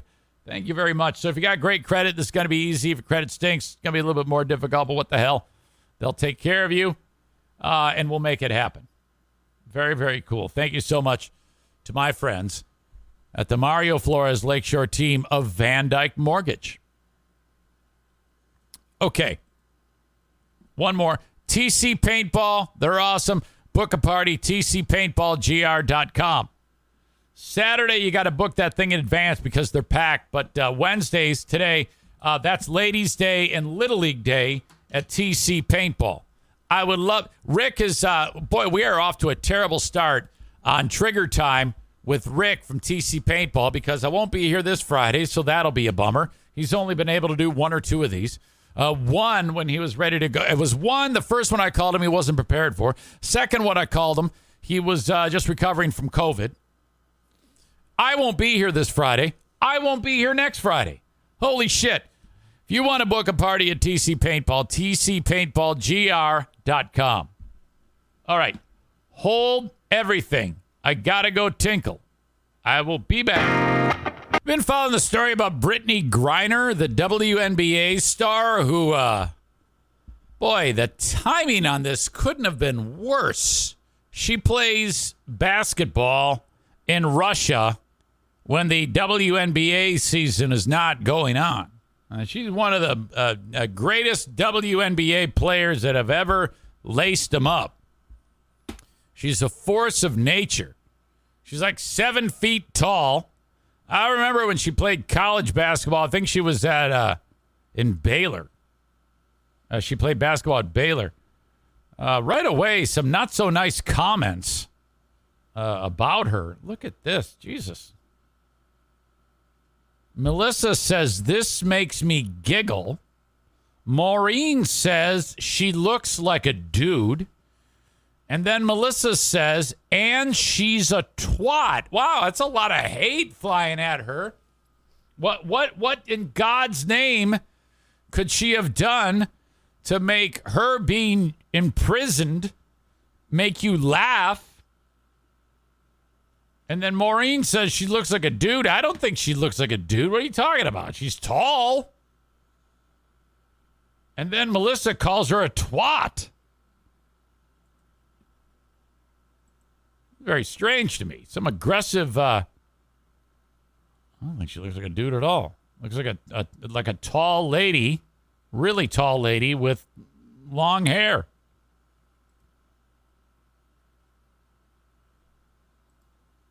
Here she is in shackles.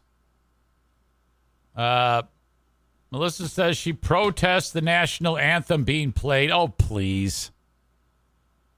Melissa, you're smarter than that. At least I think. Anybody who protests the anthem, you're not one of this this group that says, yeah, you don't support the veterans. It's so much different than that. It has nothing to do with that. It has to do with drawing attention to terrible things happening to black people at the hands of the cops. That's why that's done. They're not happy with the state of the country. I can't think of a better way to protest than by doing something during the national anthem. Your patriotism, your nationalism is showing, and it's ugly. You need to get that out of your repertoire, Miss America. What the fuck is wrong with you? Oh, Jesus. Now Melissa says, I do not disrespect the flag ever. Military and police and family. Yeah, so just blindly, you're just going to do whatever anybody tells you when it comes. So if the cops go and shoot some kid in the face, you're going to say, back the blue. That's stupid. All right.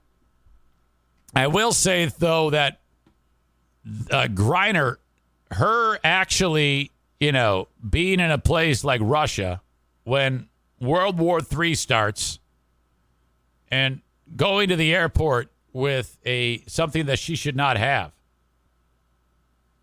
is one of the dumbest things I've ever heard.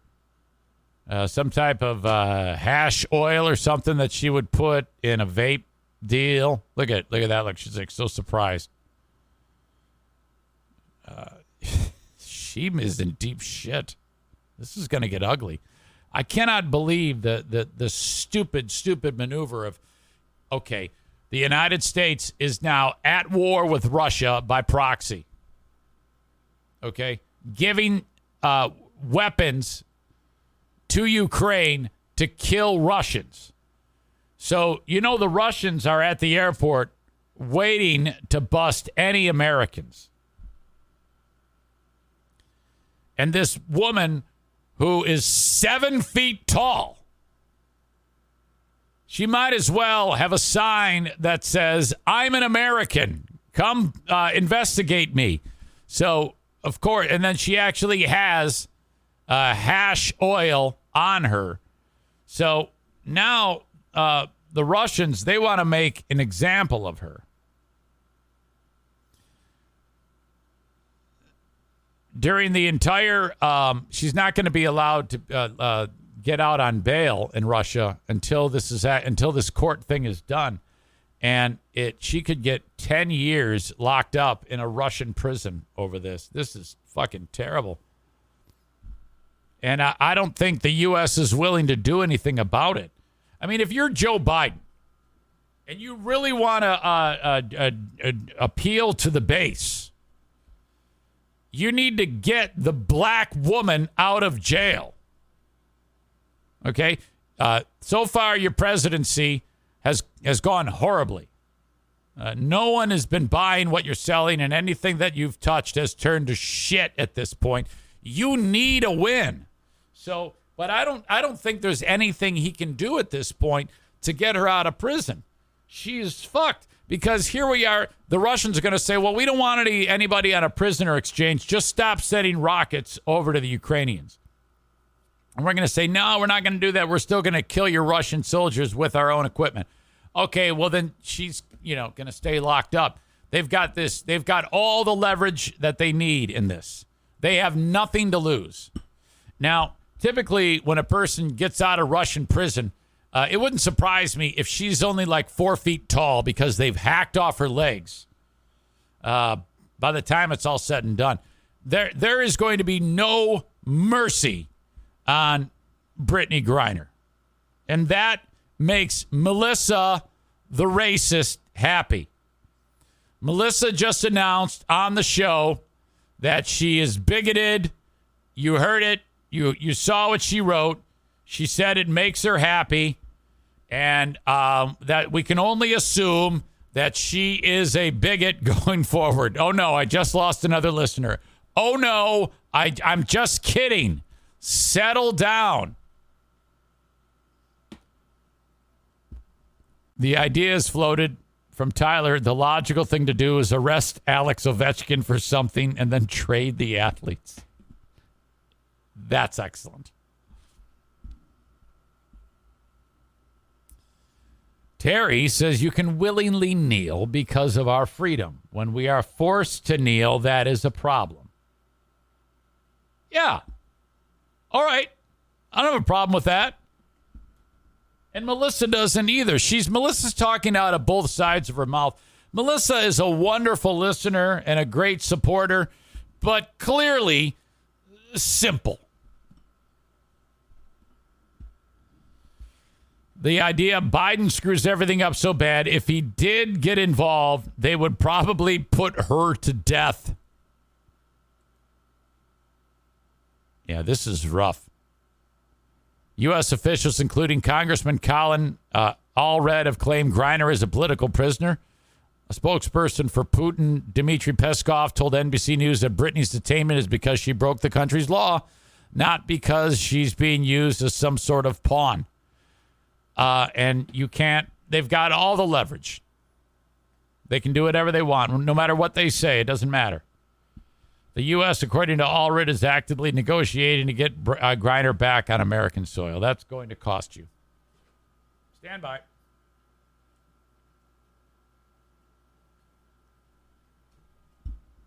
I don't see it happening. You dumbass. Why would you go through customs or go through the whatever security with anything that could get you in trouble? You're leaving Russia. And the war was just beginning then. My God. More athlete nonsense. Tennis player Naomi Osaka has teamed up with LeBron James. They've started a media company. Hanakuna translates in Japanese to flower bear. So I guess LeBron was like, I'll team up with you. We're both woke as shit. We're both huge pussies. If anybody says anything about us, we'd lose our shit. We both can't perform when people heckle us. Let's get together and make a company, a media company. And she's like, absolutely, I'm all about it. Anything woke, perfect. And let's call it Hanakuma. Hanakuma. LeBron says, what's that all about? And she says, oh, that's Japanese. You know, I'm Japanese. So, and LeBron's like, I don't give a shit what we call the company. You want to call it Hanakuma? I'm down. That means flower bear. I don't know what that has to do, but to her, it means something. But the worldwide appeal of Naomi Osaka and LeBron James has people who speak the Swahili language, which is a lot of people. A lot of folks in Africa are giving Naomi Osaka and LeBron James a heads up. And they're saying, look, Hanakuma means something different in Swahili. I don't even want to say it, said Ugandan journalist Danielle Kibet, who speaks Swahili. Did they do a global search on what that means? Someone asked. She should have been well advised that it is a very vulgar meaning in Swahili, which is spoken obviously by many people in Africa. In Swahili, Hanakuma means woman without a vagina. Not even kidding.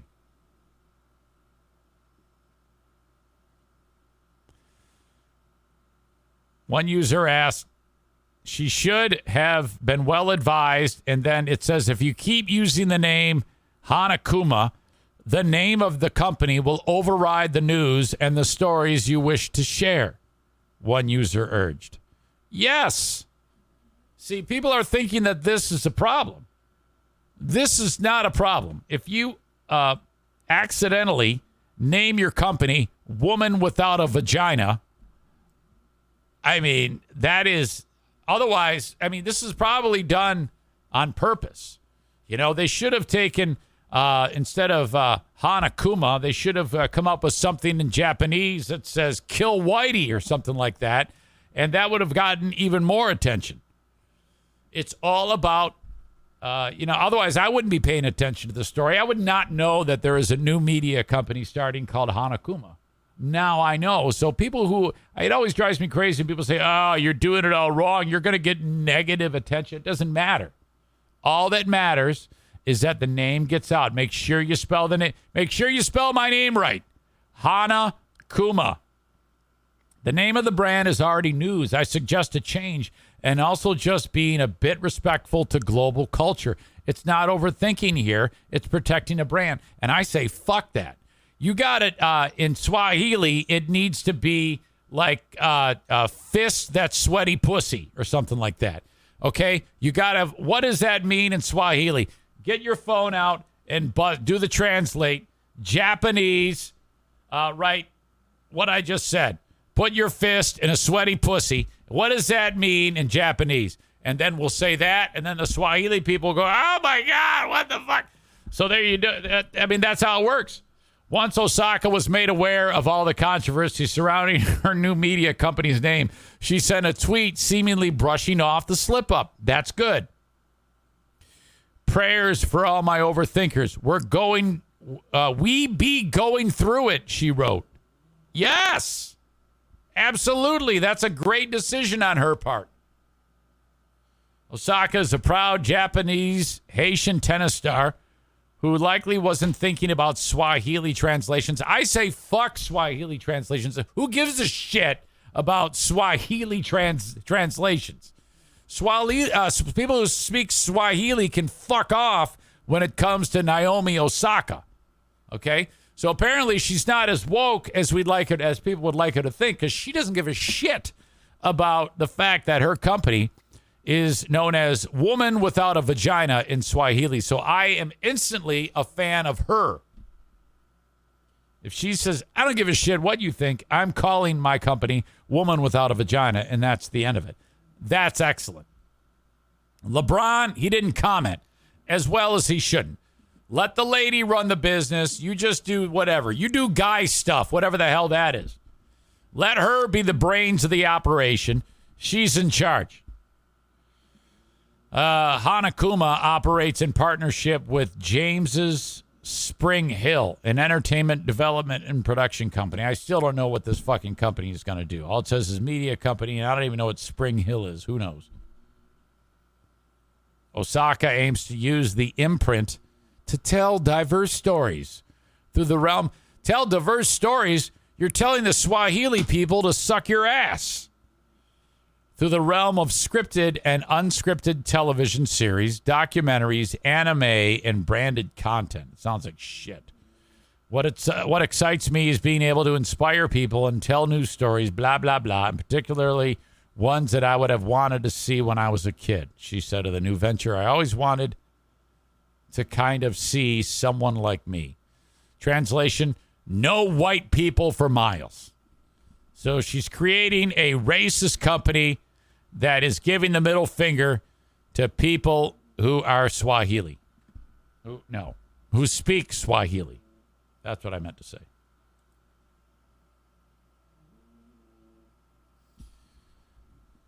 Why is there even a word for that? I don't know. Cole writes, clearly LeBron hates women without vaginas. What a racist piece of shit.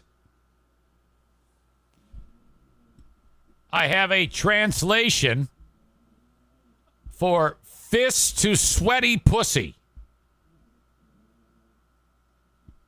Ase mamire no neko niken. If you say so. Well done. Well done. I appreciate that, and I appreciate you. I love that story. Help the show by wearing a T-shirt. EricZaneShow.com. That's where you get them. The Kent County Health Department. They're going to be in the news in my next story. Robert S. is calling on the boss of the Kent County Health Department, Adam London. You're going to love this next story. I forgot who sent it. Rick S. sent it. You're going to love this story.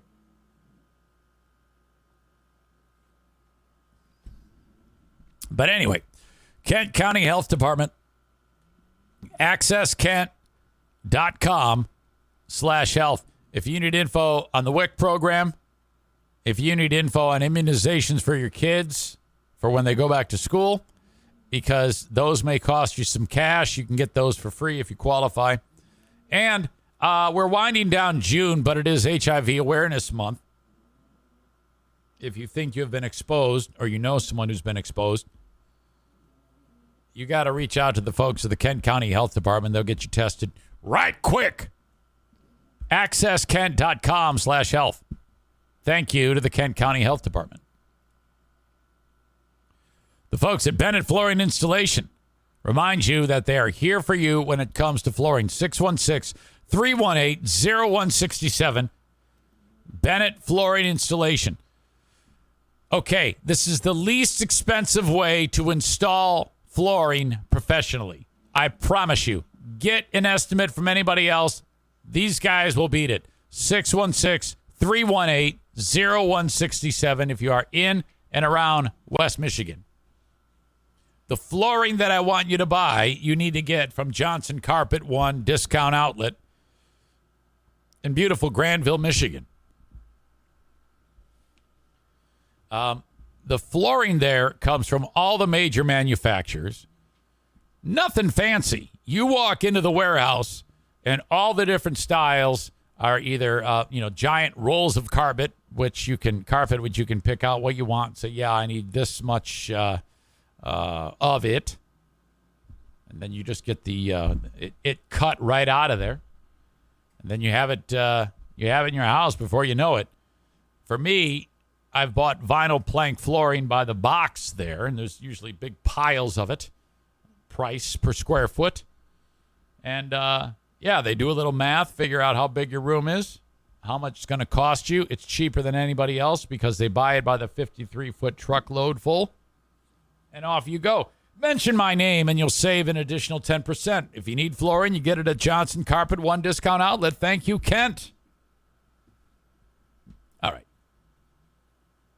I'm stacking up the clients, the sponsors, late. I apologize. I was content heavy on the first half of the show, so I got to fit them in somewhere. Rick sent this story along. Some mom goes to a gas station in a black community of Grand Rapids. And someone at the gas station has opened up various candies. You know, it says not for resale. Well, they're doing it for resale. They're taking the candy and putting it in separate Ziploc bags. And then, so they put it on display right by the cash register, and it says like $2 for $1 on it. And I don't know, I guess that's a way to make more money.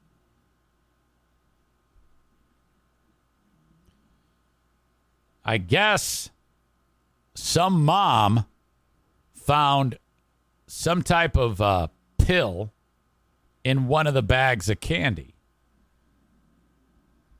So that's weird.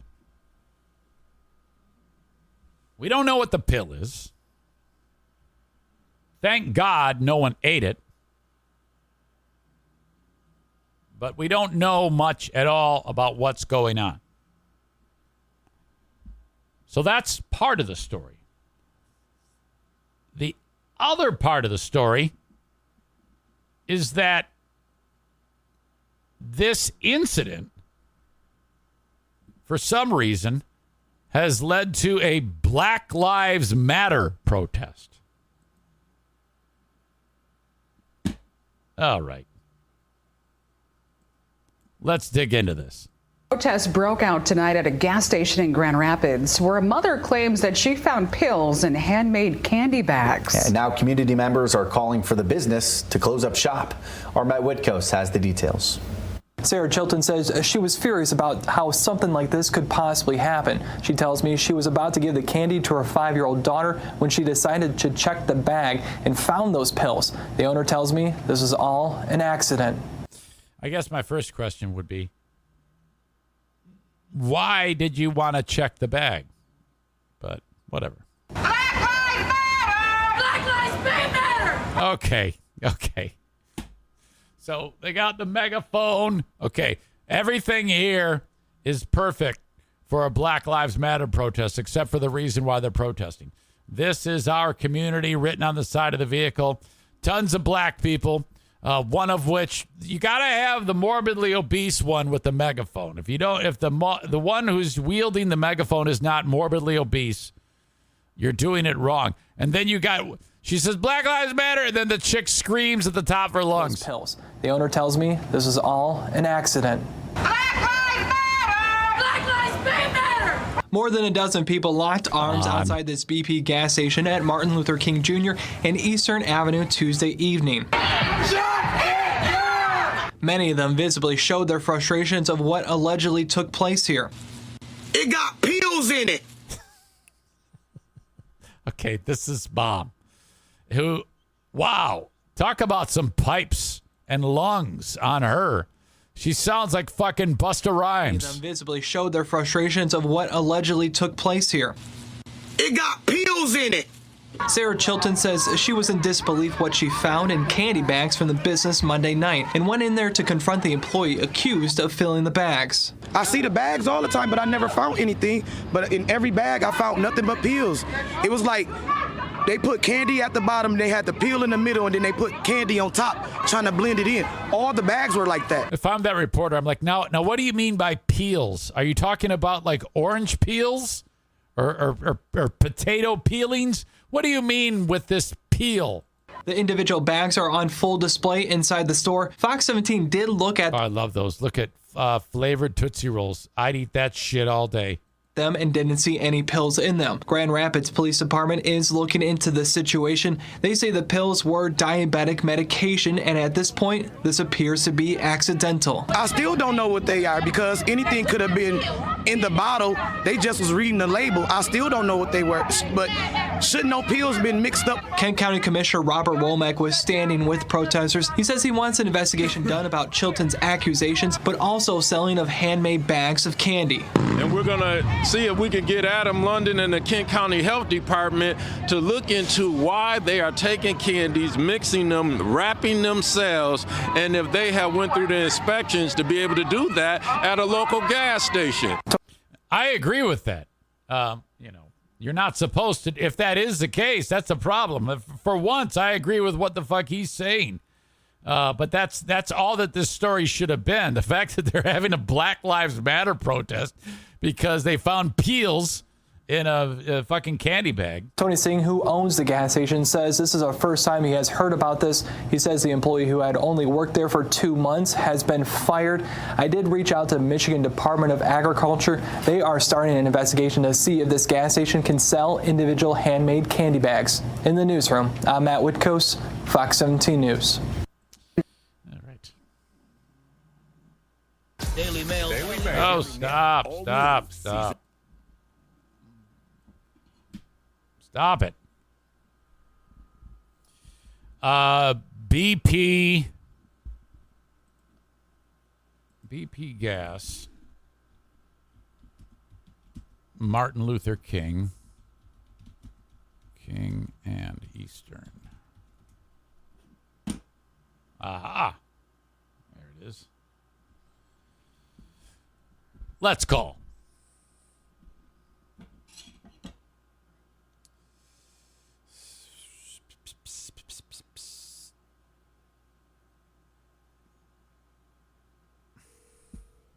See where this goes. A little adventure.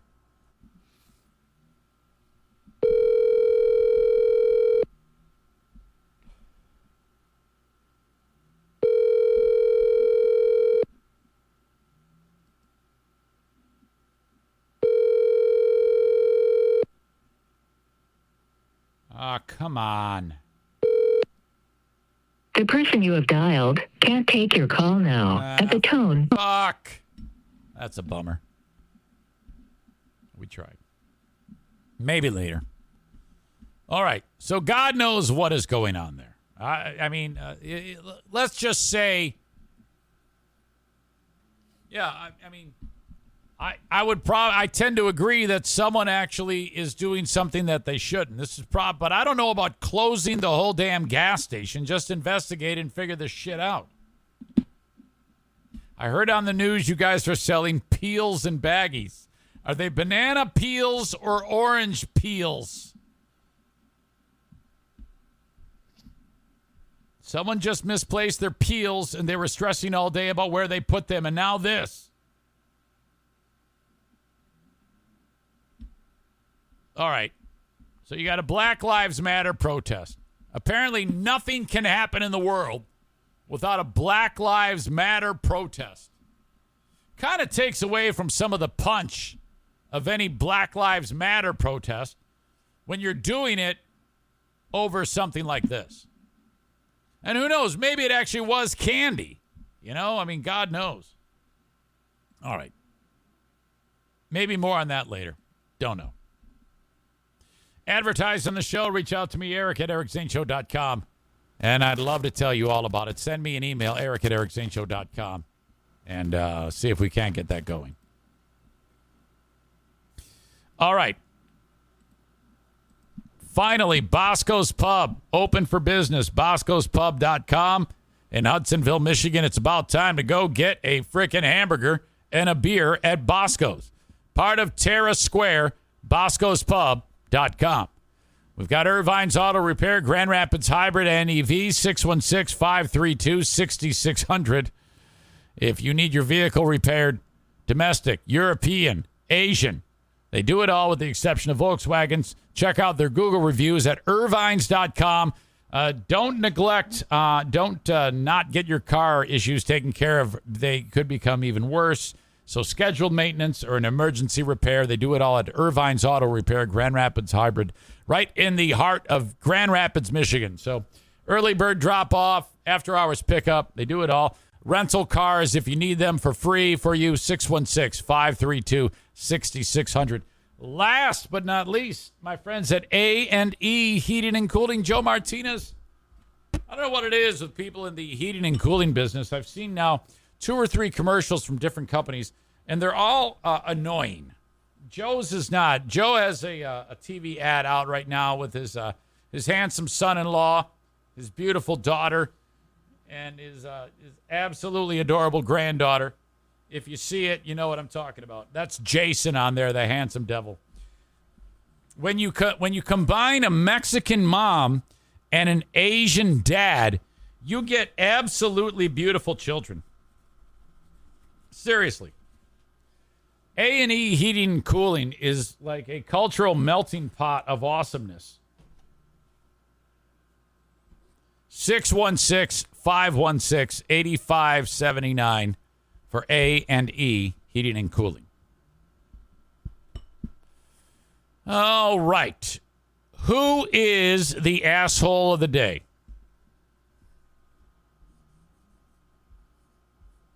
Brought to you by TC Paintball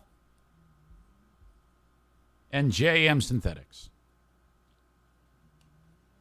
Well, I mean, there hasn't been that much assholish behavior, save one. Now, hopefully this won't amount to another audience member leaving the show. But, I mean, Melissa Kay, for referring to Brittany Griner as a twat and laughing at her incarceration just because she's exercising her right to free speech. This is awful. I had no idea you could be so mean. That's horrible. That is your asshole of the day on the Eric Zane Show podcast. You know, she says, yes, thank you. Thank you. She's been waiting for that. Congratulations. I'm happy for you. Thank you. Have a good one, folks. I'll talk to you next time. Patreon comes up in a little bit. Have a good one. Bye-bye.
When you switch to Frontier Gig Service, you don't have to worry about your internet dropping out at the worst possible times. And you can talk to friends and present in work meetings without sounding like this.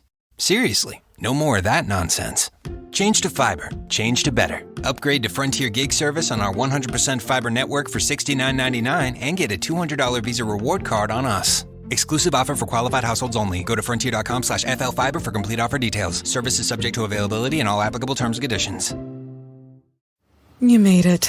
Checked out of office to check into the sweet views of this place where the kids aren't asking for the Wi-Fi. Mom, can we go to the pool? And when you're with Amex, it's not if it's going to happen, but when. American Express. Don't live life without it.